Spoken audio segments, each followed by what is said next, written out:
The number of victims could have been higher had it not been for the courage of people nearby. Some lost their lives trying to get children out of the burning building.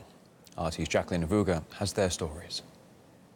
On Sunday, a tragedy in a Siberian city turned teachers, shop workers, students, and scores of others into heroes.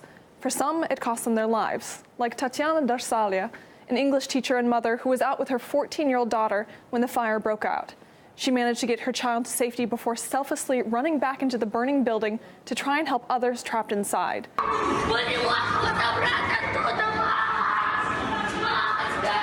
Many survivors have spoken of how they would never have made it out alive if there weren't people like Tatiana there. 17-year-old Dima Paluchin is a student at an emergency services college. With smoke filling the air, he made it to the exit, but heard a woman crying for help, unable to find her children.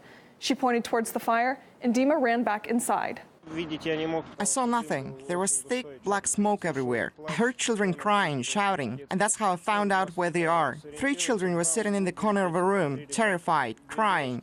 2 girls and a boy. I told the boy to grab my belt and hold it tight, then took the girls by the collar and carried all 3 of them out. Complete strangers working together to reunite families separated in the chaos.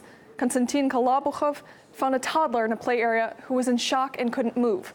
But Konstantin and a female employee managed to get the boy to safety. There was a small child, not more than 3 years old, sitting in the play area. All the other kids ran out and he was left completely alone there. He refused to come up to me. The girl who worked there selling tickets went inside and walked out together with him. I grabbed the child and we ran from there. Staff at the Winter Cherry Center risked their lives trying to get as many youngsters out of the building as they could.